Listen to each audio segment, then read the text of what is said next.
People who accelerate really fast on my team, they have this trait in common. They're not afraid to push this button and just try it and just see what happens.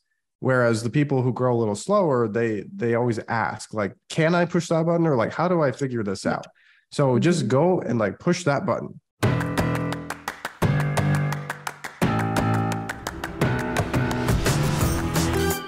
Welcome to the Marketing Expedition Podcast, an auditory journey through the latest in marketing, branding, and advertising. Now, here's your Marketing Expedition guide, Ray Allen. On this week's episode of the Marketing Expedition Podcast, I get to speak with Troy Ericson.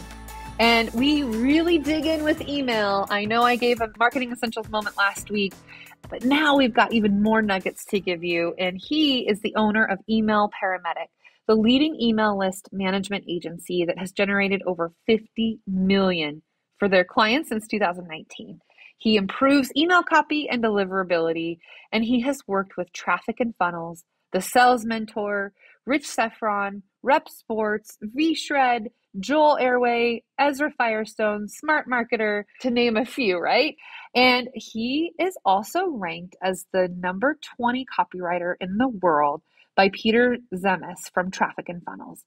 So we are going to cover a lot of the email deliverability secrets and a lot of things that you can do to help you with your email list and getting the right emails to the right people and being able to grow your list. So before we get into the interview with Troy, it is time for our Marketing Essentials moments, the basics that you need to be able to continue to build your brand and your bottom line.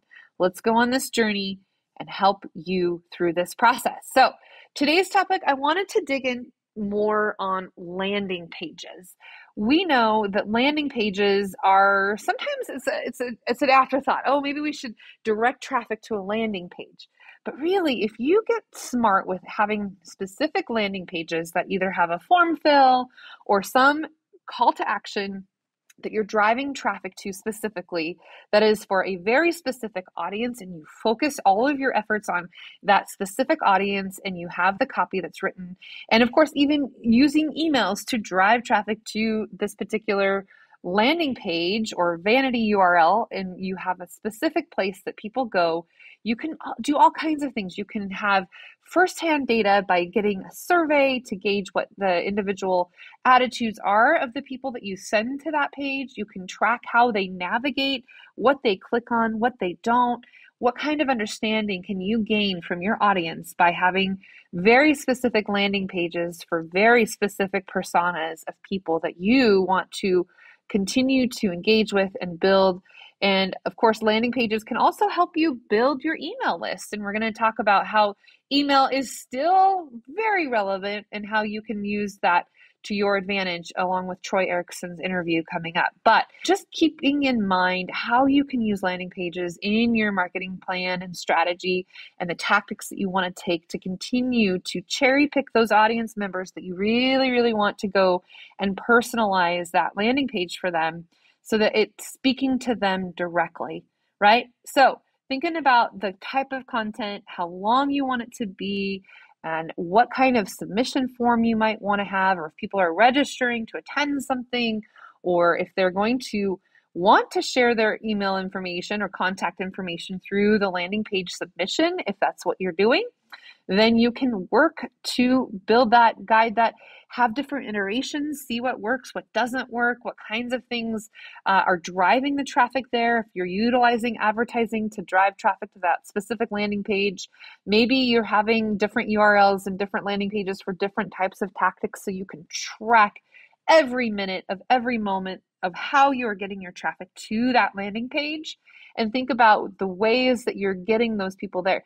It used to be, we don't know how to track what we're doing in our branding efforts, but now we can get very granular and look at analytics and understand specifically how people are getting there, where they're coming from, what kind of information is working, what messaging is working, what images, what font sizes, all the things that you can use to really unify your operations and getting people there, and then leveraging that information and then using it again and doing each iteration in just slightly changing one thing every time to see what gets better and better and better, whether it's your call to action, where you get people to click on a button, or if you click on a link, or if you say, click here to go here, right? People sometimes are more visual than they are if they're going to read text. Or maybe you have a video that's going to drive people to that particular landing page. Maybe in the video you state, go to this page, click on this link. Or you have subtitles that tell them to do that too, because sometimes we need to produce things audio agnostically, meaning without the ability to hear it, but you can see it. Maybe it's a button on the video itself that's going to drive traffic to that landing page. And of course, always capturing that information as much as you can so that you can use that as follow-up, building a funnel, putting the email sequences together that Troy and his team do so well in helping you convert and being able to get and gain that valuable data and information of your visitors that you have successfully driven traffic to that landing page, and helping them through that buyer's journey that they're going through in order to gain and get and continue to retain that interest that you are providing to them, that value that you're giving them, and understanding how that's going to all work, and testing and screening and doing those things often, and understanding how you're going to use that A/B testing on your landing pages to make that continuously resonate and demand that information that they want to come back for more, right? You can continue to build that and continue to give them more if you can capture their information. So driving that traffic, whether it's to generate revenue or to build awareness or to generate and nurture leads, whatever the case might be, whatever your goals are, there are so many things to think about when you create that landing page and what that call to action might be. Like I said, the copy, the size, the font, the color, the placement, the photography versus illustrations. If you're using photos of people, using photos of people build trust versus having images, right? And how you're going to have long conversions or conversations versus short conversations or conversions, headlines and sublines and breakout boxes, and if you're going to have a phone number to call or an email address to reach out to or form to fill, video versus text, if you've got offers or promo codes, or if there's a free trial, or whatever it is that you're going to do on that landing page, really think about the tactics and the tools that you can use to make it the most valuable landing page, and then replicate it. Do it again for a different audience and do what works for that audience, because what works for one audience may not work for another audience, depending on who you're targeting and what product or service you sell or what value you bring, right? So there's so many different variables to choose in what you're putting together in your landing page that you really can use this as a tool, and give yourself a time frame, give some goals, make it specific, make it a smarter goal, specific, measurable, attainable, relatable or relevant, time-based, ethical, because we always want to have ethics in advertising, and you want to have it recorded. You want to make sure that people all know, that all the people working on your team, or even for yourself, what is it that your goal is? How do you know that you've performed success once you've reached that point? And then continue to document it and do it all over again and make it even better. Those tests can really help you with that. So think about landing pages and how you're going to use them to your advantage to help you build your email list, build traffic, and or SMS text messaging, right? You can also ask for people's cell phone numbers. And we know that cell phone text messaging is helpful as well as other things like WhatsApp. If you're not on WhatsApp, that's another tool that you can use to be able to send messages to people, or maybe Snapchat or any of the other platforms that are out there, right? How can you connect with people on a long-term, ongoing basis and in multiple ways? So now we're going to talk about email marketing and all the fun that comes with that, and how to break through and make sure that you are in people's inbox and not their promotions tab, not their spam tab, but in the inbox. And Troy has some amazing stories to tell. So listen in, here we go.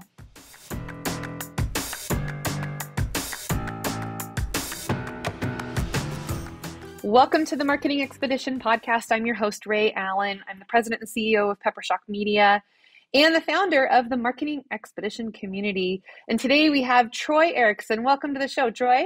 Thank you, Ray. I'm happy to be here. And you get to be calling from the wonderful, warm, sunny Florida. Well, almost warm and sunny, you said, right? Yeah, it's really, really amazing here. Pretty much all year except the summer is blazing hot. And then right now it's a little bit cooler. We have a tropical storm rolling through, and I kind of enjoy it actually. But for a lot of native Floridians, it's very cold. Right. Floridians. I forgot that that's how you call it, Floridians. So, Troy, I want to know and I want to share with our audience more about you and your background and how you got into email marketing and coaching and all the things that you do to help all of your clients and the value that you bring. So, just walk us through where you got started and share a little more about you. Oh my gosh. So in 2019, I was what I considered to be a failure. I had just ended a college baseball career on a very bad note. I had something called the yips, where, for a baseball player, the number one thing you can do is throw a baseball. And the yips Yeah. were a mental thing that prevented me from doing that. So at the Wow. time, that was all that I had really cared about. And as you can imagine, my worth, at least to myself, was extremely low. Yeah. So at that point, fortunately for me, several months prior, I had found a Snapchat ad that said swipe up if you want to make money. I was like, okay. And I've always Oh, we been all like want a to make hard, money. it's true. I've always been a hardworking person, especially with baseball, because I just want to be a professional. So I kind of found something else to transfer that into. And the guy, behind that, his name was Grant Cooper. He had a legitimate agency called Social Vantage, and they were running Facebook ads. And over time, as baseball didn't work out, I was like, you know what? I'm an only child. I kind of like staying home and not necessarily talking to people all the time. So this sounds good to me. And I started following his advice in the course, and then went on Upwork and actually closed clients for Facebook ads. Took a few to get some good reviews. And then all of a sudden, I messaged this one guy who was working on a project called Burger Box, where you mail burgers to people in the mail. And Gary Vee was behind it. And Matt Prattis Oh. of the Denver Broncos was a sponsor. And it was a big deal. And I was like showing them funnels and ads. And then the whole thing kind of fell apart. Oh. And we ended up creating an agency. So one of their investors pulled out, but we were like, you know what? I'm not giving up on this yet. Let's start an agency. So we did that, started getting some results for clients. And then all of a sudden, some of my clients wanted to fire me. And I was like, Oh. okay, second time, kind of weird, because I'm looking at ads manager and it looked fine. So I was Right. like, hey, Mr. Client, what's wrong here? I don't Yeah. see anything. He's like, don't worry about it. We're done. And I was like, no. Tell me what's wrong. And I fandangled out of him that their email list wasn't making any money. And I was like, all right, well, you're one of my two remaining clients right now. I can't lose you. So I'm going to figure out what's wrong, and I'm going to work for free until it's right. And even though it's not Wow. my fault, like, let me just hop in and do this. So I sign in to ActiveCampaign, which I had a little bit of experience in from my original client. Hmm. And their emails were going to spam. They were only sending like one a week, and they were really bad. It was just like, Oh hey, no. here's this thing, go buy it. So Ugh. yeah, that's when people say they hate marketing emails, that's what they hate. So Yeah. over the course of that summer, I took them from 13 grand a month in email revenue to 51 grand a month. And they were Wow. like, wow, maybe we should keep you on. Maybe you should pay us. Pay me too. Yes. I started getting paid more, and it was Good. amazing. And I was like, this is cool. Maybe I should do it for my other remaining clients. So I did the same thing. And then I started going to some Facebook groups and some in-person events, and kind of attracted more people with email lists, like more serious business owners. And I jumped out of the red ocean of Facebook advertising, or at least at that time, because things are a little different now. But and then I went into what I call email list management. So very similar to email marketing, but email list Hmm. management is basically write and send a really creative daily email each day, of course, and then also fix sequences and automations like welcome Hmm. series or abandoned cart. And then most importantly, which most people ignore, is deliverability. So how do I make sure this is going to end up in your primary inbox and not the promo tab and not the spam Yep. folder? Or the socials or the everywhere else, right? Yeah. Yeah, so I've been doing that ever since. And instead of making like 32K a year like I did in 2019, and 2020 it was multiple six figures, and 2021 it was multiple millions, and this year we're still Oh, growing, not at the good. same rate, of course, but Sure. we still do the exact same thing for clients today. And then we also have a certification program for people who want to learn to do what we do. And I just love this business. Yeah. Wow. Okay, so let's roll back just a little bit. What are some of the things that you did to that initial client that was wanting to fire you, but you said, "Nope, I'll work for free until I get it right and until we figure it out." And you went, like you said, from 13 to 51 K a month. And I want to know, what are some of the tactics that you took? What did you do? What was it, the email subject line? Was it the length of the copy? I mean, tell me more about how you did that. Yeah. So at first, like I said, I was no expert at that time, but I had a little bit of experience. And to be honest with you, there's a couple of small levers you can pull to make a big difference. So, for example, let's say you're sending one time a week and then you move to sending three times a week. Well, it's not necessarily going to be a 3x in revenue because there's, the law of diminishing returns, but Mm-hmm. it's going to be somewhere close to 3x. So that was the first thing. Second thing is, a lot of people know this, but if your emails are going to spam, what that means is your sending segment is too big and you need to remove some of the people that haven't opened in X number of days. And that can kind of, vary, but typically Mm-hmm. 60 to 90 days is the right segment that you should be sending to. So we removed a bunch of those people. And you also want to be running traffic as well. It always helps if your clients are running traffic because that's like fresh blood coming into the list. So when we removed all the non-openers and you bring in fresh people and your open rates are higher because you remove the bad people, then your open rates go back up and then Google starts to trust you again and you get out of spam. So those were the two biggest Ah, levers. But on top of that too, it was like, instead of, hey, here's this thing, we were actually selling franchise opportunities. So they were oh, gotcha. driving people to the site, people would sign up, and then the companies would send them money back for each lead. So we started just talking more about the opportunity and more like what it could mean to somebody's family and Right. the aspirations of starting a business and maybe like family expectations and things like that. And just really telling success stories rather than just like, hey, here's a new opportunity for you. So it changed from just matter of fact to like future pacing, how somebody's life can actually improve and the things they can do if they start a business. So you're really solving some pain points or giving them the ideas of what life could be like if they could envision it, and you give them the tools to envision where they need to be and go. And it's interesting that you say, instead of sending one email a week, that you would send more. And it used to be that old theories would be that, oh, people will get annoyed and then they'll just block it because it's spam because you're sending too frequently. But if you're sending to the right people, then maybe there's something to that, right? Yeah, that's definitely like one of the biggest concerns that people share. They're like, if I send more, will people get annoyed? And my first Mm-hmm. question is like, okay, what are you sending them? So for example, I always give this analogy. Like if you're a big basketball fan and I send you 7 awesome emails per week about basketball, why would you unsubscribe? Now, obviously, you have to hone in a little more because is this audience somebody who plays basketball or are they just a fan and they watch it on TV? So you have to hit the nail on the head. And there will always be some people who unsubscribe, and that's okay. That just means that it wasn't the best fit for them. They're not going to buy from you anyway. Because a lot of times, I learned this very early on the Mm. internet, there's sometimes not so nice people. And sometimes those Yeah. not so nice people reply to my clients' emails and say something mean. And the client's like, we have to stop sending. This person's annoyed. And I'm like, go look at that person's order history. And I Mm-hmm. guarantee they've never bought anything from you. And if they have, it was probably 2 years ago and they're just being a troll. So whenever people say that you're sending too much, it's either not the right content.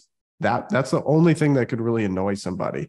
Or that person was just kind of like, sticking their foot in the door and like, oh, what's in here? And then they see that it's not for them. So they leave. That makes a lot of sense. Yeah, so you're only annoying those who are annoying to you in some regard or to your client because they're not buying from you. So why would you want them to continue to subscribe? Yep, that makes a lot of Yeah. And it's sense. interesting too, because a lot of people, they look at really big companies and they just try to copy the email marketing. So, for example, like if you got emails from a huge company like Walmart, so Walmart, they're on a different playing level, right? Like the CEO doesn't want to put his face on the email because maybe that's going to change one day. And like they're trying to build brand equity and all these things that affect their valuation and their stock price. And they're not going to send you like super personal story emails. So a lot of people look at that and they're just starting out and they try to be very corporate-y and safe. Mm-hmm. And they don't realize, like, especially early on, you just have to build a reading relationship with people. And the same reason that I told my story at the beginning of this is because somebody out there, whether it was like maybe they played baseball at one point, or maybe they played a different sport, or maybe they felt worthless at a time in their life, or maybe they ran Facebook ads, maybe they like emails, maybe they like basketball. It's like right there, there's 6 things I mentioned that somebody can relate to. And even if it's the smallest thing and you're talking about it to your email list, there are people that will go, you know what?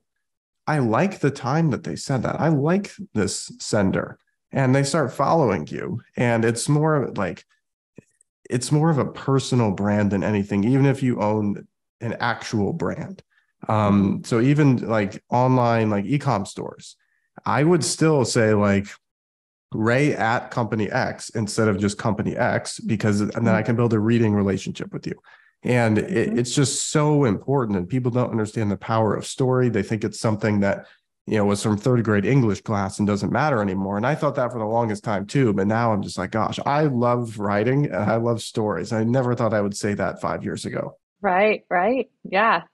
I think personalizing your story and putting a face to it, a name, right, can absolutely have the factor of building trust and making sure that people want to receive it. So even if they did get it every day, it's not going to be that nuisance that otherwise sometimes I get. I mean, I have a love-hate relationship with email, right? And I've had the same email address for 19 years, and I get overwhelmed and inundated.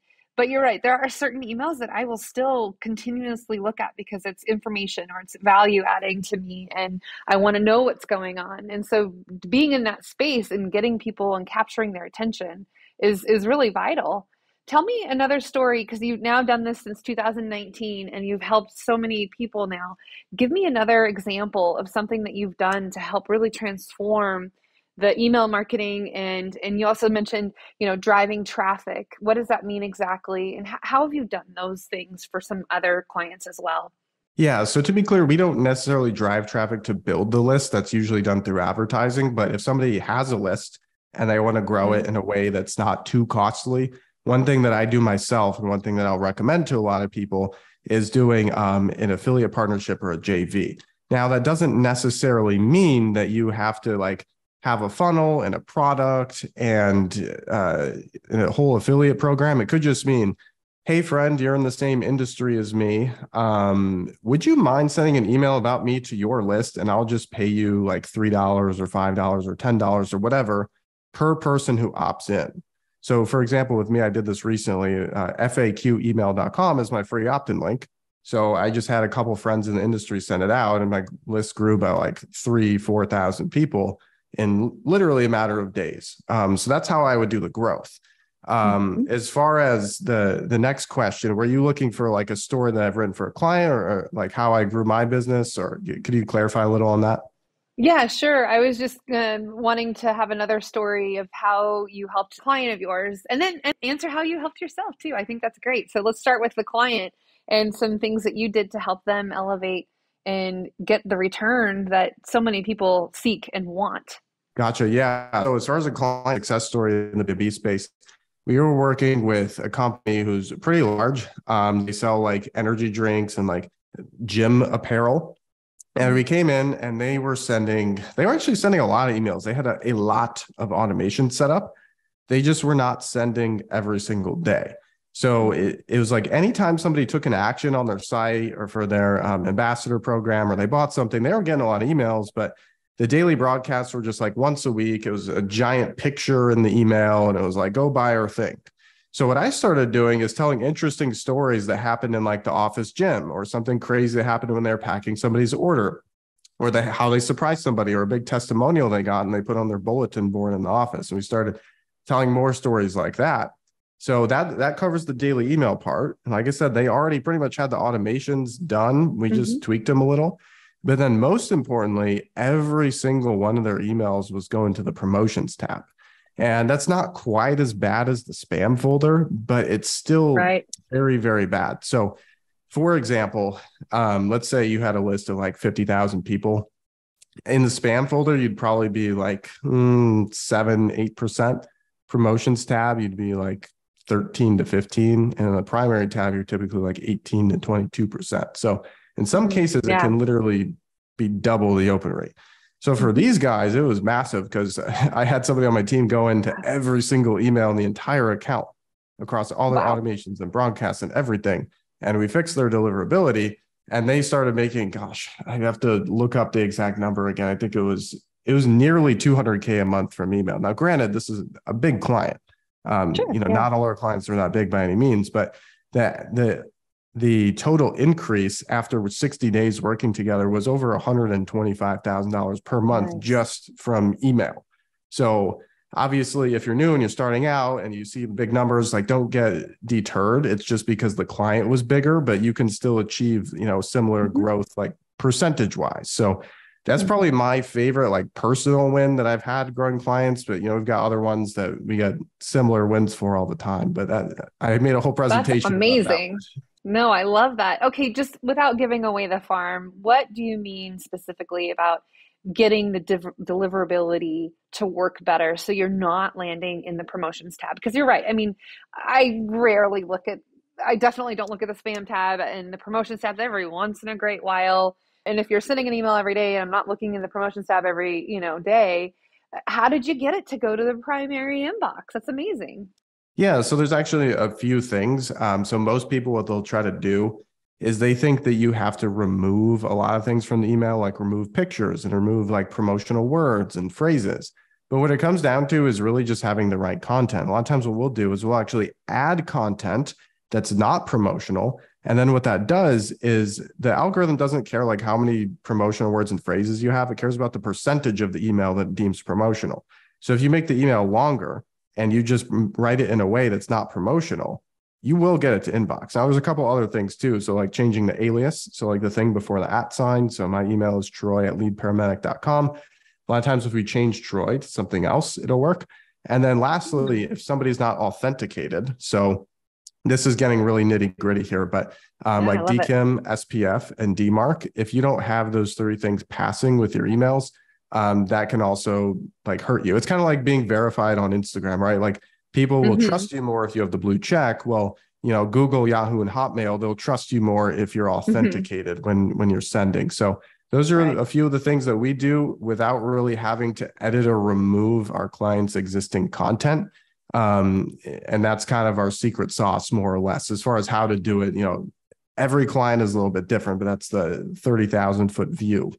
That makes sense. Or now if you're on Twitter, you have to pay $8 a month to get your little verification check, right? That's true. It used to not be cheap. You'd have to know a guy who knows a guy, and then it's very expensive. But now it's $8 apparently. So I actually had Twitter Blue before that, and I was looking around and how I can upgrade to the blue check, and it said you'll have to wait until your old subscription runs out. And I was like, wait, what? Yeah. Yeah, right. I know. I just had to throw that in there because you had said, but just like verification. But you're right. I think if people understand that you can get blacklisted if you are not verified or you're not doing the right things and you're purchasing lists that you're not supposed to be, or sending too many spam emails, or, let's talk a little bit about what does get you kind of ousted into the spam abyss that goes into email that you'll never see again because, you end up in the wrong places. What are some things that you can do to avoid that? Or what are the things that cause that even? Yeah, the biggest problem that we see in the majority of spam issues is people are they fear segmenting because they're like, oh, my list is, 20,000 people, but only 10,000 of them are active. And if I don't send to all 20,000, I have a smaller list and I'll make less money. That's what gets people tripped up. But what they don't realize is if the 10,000 inactive are not engaging, they're not going to buy anything from you anyway. And it just turns into like an ego contest about how big your list is. And when in reality, like mine is at the time is 25,000 total. but I've had it for a few years and the active is 10,000. And it just like, it doesn't matter to me, like as long as it's working. So don't be afraid to kick people off for inactivity. It's totally fine. Right. Another thing is kind of like we talked about, if you're sending irrelevant content, right? So if it's something where you're just constantly talking about sales and promotions and discounts, like, why do I want to open your email? And then I'm going to become inactive. And if you don't kick me off, then that's going to create issues. But when you tell really entertaining stories that give an insight into your life and like build a personal brand, it's like, it's no different than somebody following their favorite celebrity or their favorite athlete. It's just on a smaller scale. So segmenting and content, and then obviously just keeping an eye, like mailgenius.com is a good example of a site where you can sign up and they will alert you if you ever have any authentication issues, if you ever get spotted on a blacklist, so you can fix it right away. And that thing doesn't continue to build up, which, you know, if you leave a problem sit for a while without attending to it, that's when things snowball and problems happen. So those are a few things that I would say that, you know, the majority of people listening can do right away without much hassle. Right, right. Schedule Once. Schedule Once is basically super powered customer scheduling. You can add booking pages to your website in minutes and let prospects and clients schedule meetings in seconds for a time that works best for them. No more back and forth trying to find a time that works best. So if you are like me, very busy and want to speed up the scheduling process and follow-up process, you can send out a link that takes people to your booking page. So go to peppershock.com/offers to find out more and get Schedule Once for you. So let's talk about some of these awesome people that you've worked with before. I mean, you've got a pretty impressive list, and I just like your story, how you were, 2019 and you've just grown. And so just tell me more about this journey that you're going through and, how did it begin in getting in with, VShred and I mean, Ezra and all these things that you've been able to do. Tell us kind of what progressed that and like, what do you want to see in the next, I don't know, year, 2 years? Where do you want to go from here? So kind of back up and then go forward. How about that? Yeah, totally. So the biggest payoff for me, I know it's something a lot of other people say too, but like investing in yourself. So when it was like late 2019, I bought a ticket to go to this event called Copy Accelerator by Stefan Georgi and Justin Goff. And I was scared because it was like $3,000 to show up somewhere. And like, I didn't know what to do. I didn't know who to talk to. It's like, if this fails, like, this is not good for me. But realistically, when you go to an event like that, all you have to do is just go talk to other people. You don't even bring up business. Just, hey, how's it going? Where are you from? Oh, that's cool. I've been there. And then you just bring up things. And eventually they will ask you like, hey, so what do you do?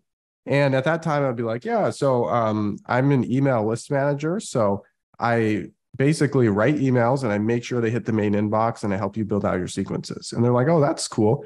And I was like, oh, by the way, what's your website? I'll opt in to join your email list and then give me your contact info and I'll shoot you some feedback and like a little 2-minute screen share video. And they're like, oh, that's cool. So then after the event, I would just hit them up and say like, oh, here's my little 2-minute feedback video for you.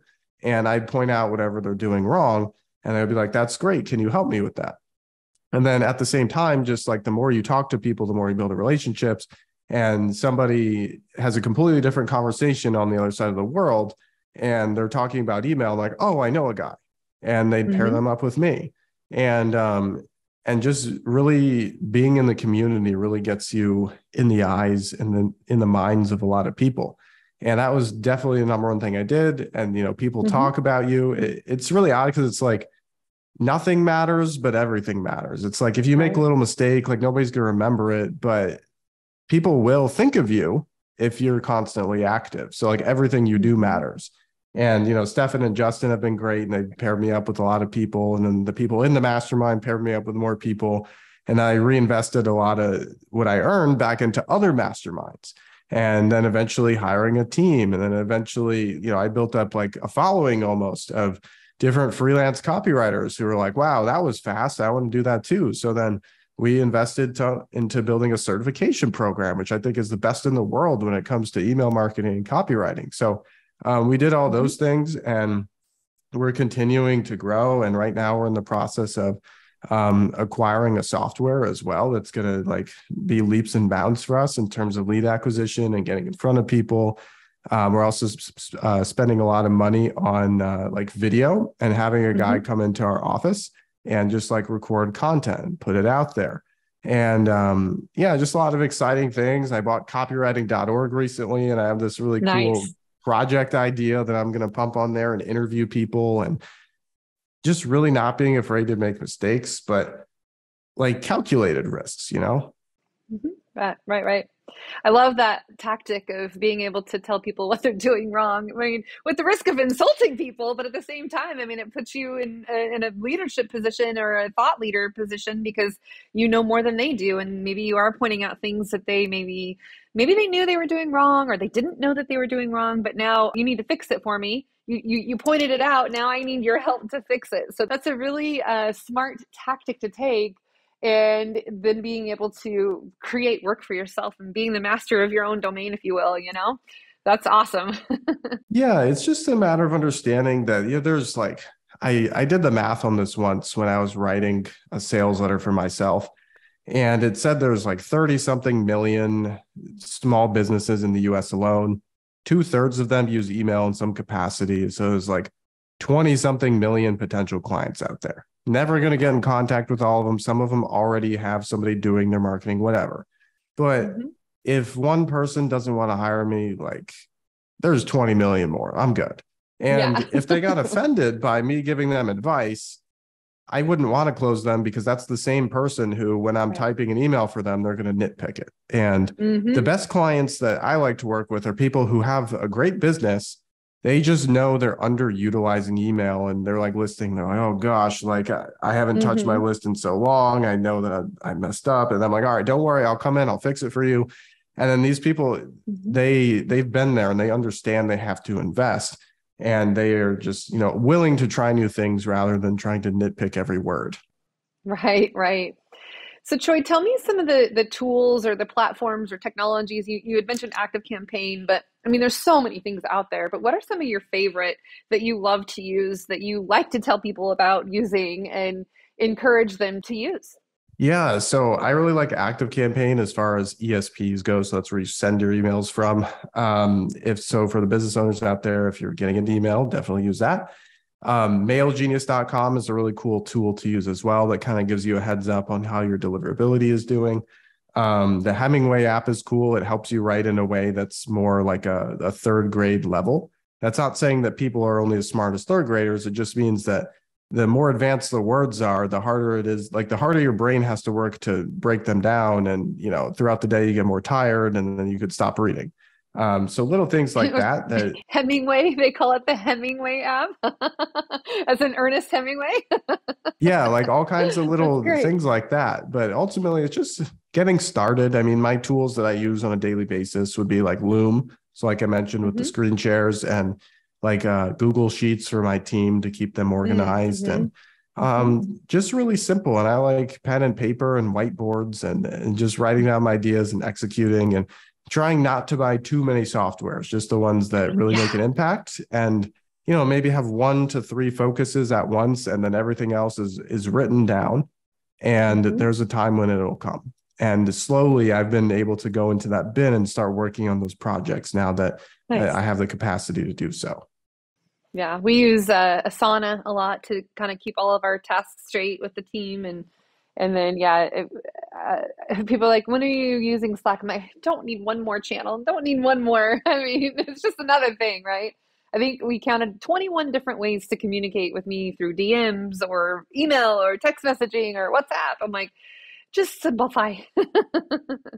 Yeah, I'm not a Slack fan, and I recently deleted a lot of apps from my phone, actually. So it's like, there's only like 4 apps that will show up, and some of them are like when you press on it and there's more apps inside, but I like made that like on a screen where I can't even see it. So it just, the focus is so important. If anybody wants a tool, it's Focus, and Focus is free.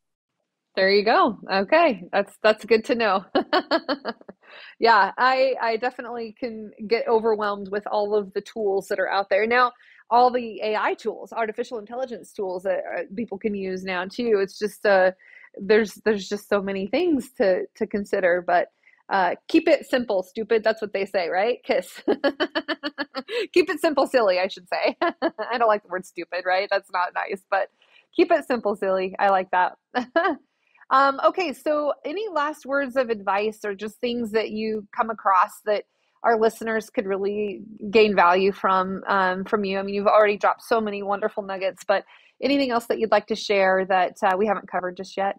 Yeah, I would say just in general, I'm a fan of this guy named Bruce Dickinson. He is the singer for a band called Iron Maiden. He put out this book called "What Does This Button Do?" And that's just like my theory on everything. Like, so many people, and I tell my team this, and the people who accelerate really fast on my team, they have this trait in common. They're not afraid to push this button and just try it and just see what happens. Whereas the people who grow a little slower, they always ask, like, can I push that button? Or like, how do I figure this out? So just go and like push that button and just do it and see what happens. If you mess up, I promise you will be okay. So that's one thing I'd say, but email is a great thing. If you want to use it for your business or get into it as a service, it will always be here. People say it's dying, but it's still the number one thing that people use every single day.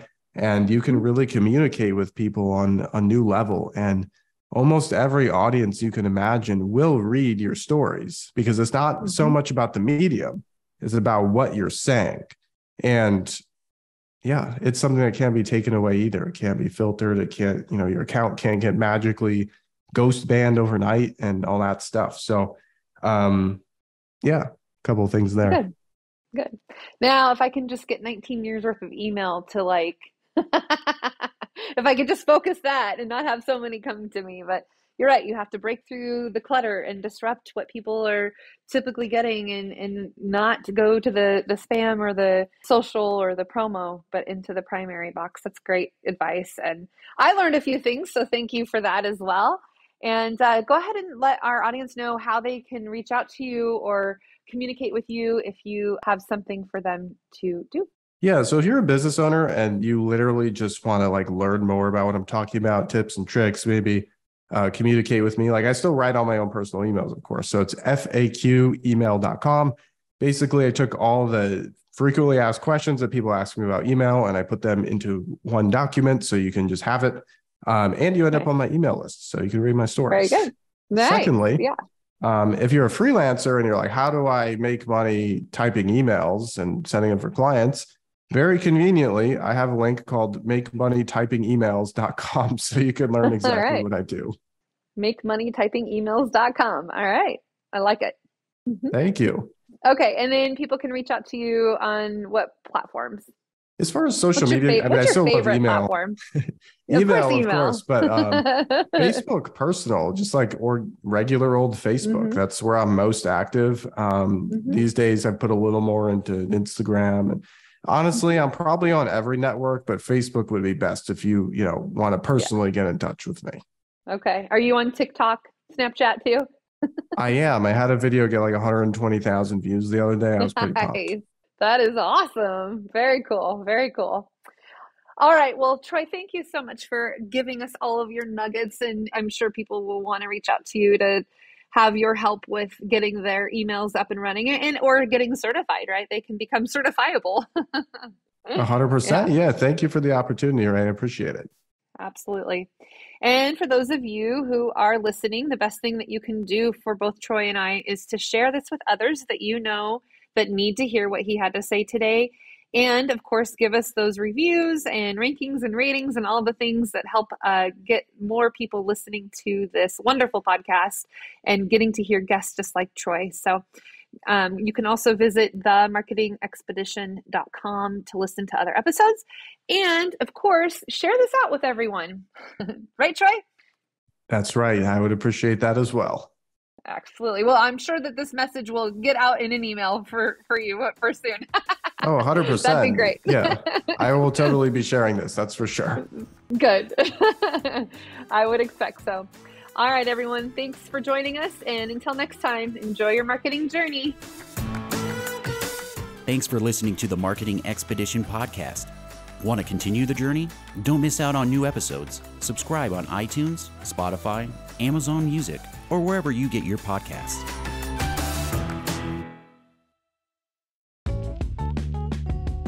Wouldn't it be great if there was one place you can go to get all the latest information and tips about marketing and advertising? The Marketing Expedition community is that place. People like you gather in our online community to build relationships with others and find the latest marketing trends, tactics, tools, and technology. We help you build your brand and your bottom line. Start your adventure today. Visit themarketingexpedition.com to find out more.